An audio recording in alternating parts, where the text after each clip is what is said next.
Yes, my name Mick here. So here we are at another messmate, stringy bark. All of the hardwood eucalypt family, so it doesn't really matter, but I'll just call them stringy bark, it's just easier. Rightio, this particular tree here, 2 leaders, 2 trunks, effectively, two leaders coming out of the stump. The one on the left's obviously the first one you'd take down, and that tree is pretty open for me to take it down. But this here, smaller part of it, is extremely dangerous.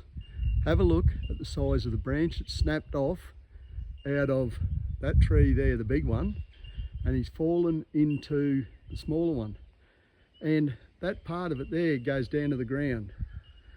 So everything that you know about falling normally is all thrown in the wash, because think about the dynamics of that dug into the ground, back up, directing that tree, small one there, on what's going to happen.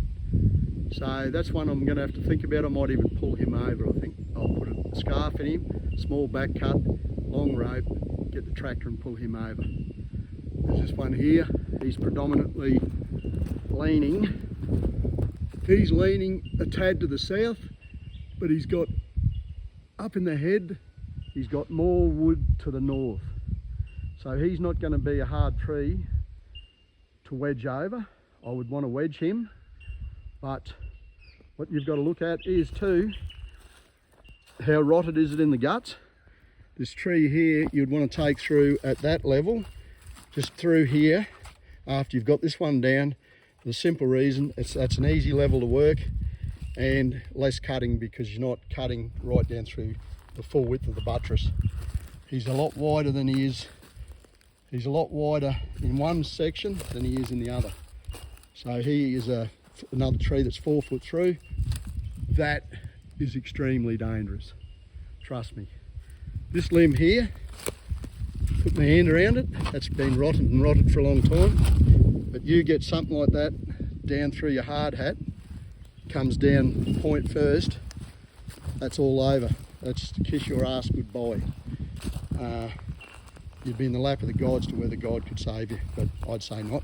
Not if you get that, because it's a bust straight through your skull, bust through your hard hat, bust through your skull, dead. Another stringy bark dead. 2 trunks again. This trunk here is wanting to go back this way.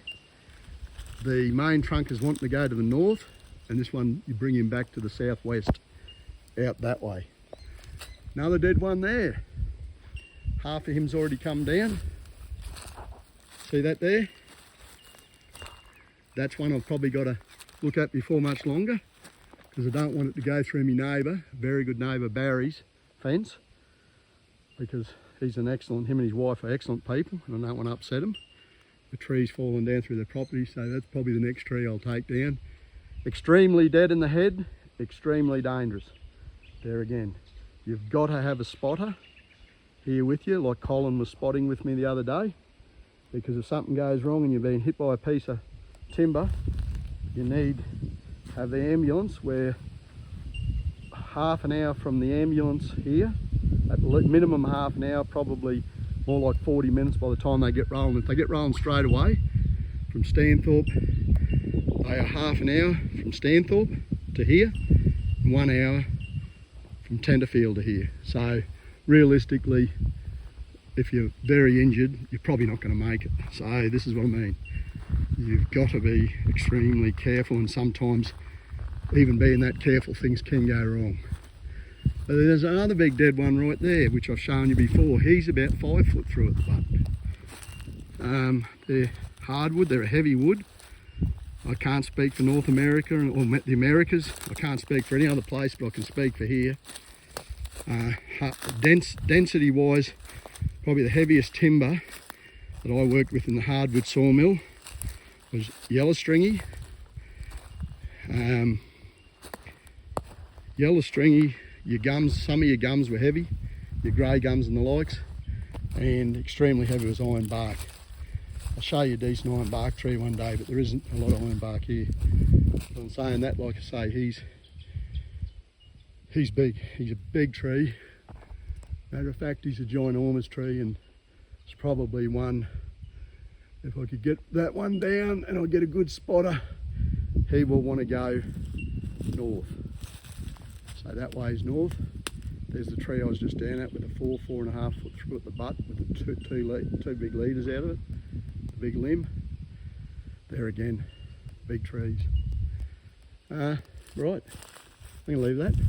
Oh, I'll just show you if I can find it. These are all little, these are apple gums here. It's an apple gum, apple gum, apple gum, native. Have a look in the head.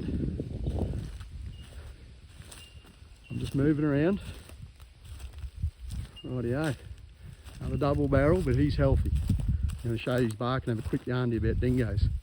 Wild dogs, actually. Swannoma Mick out. You all have a lovely day.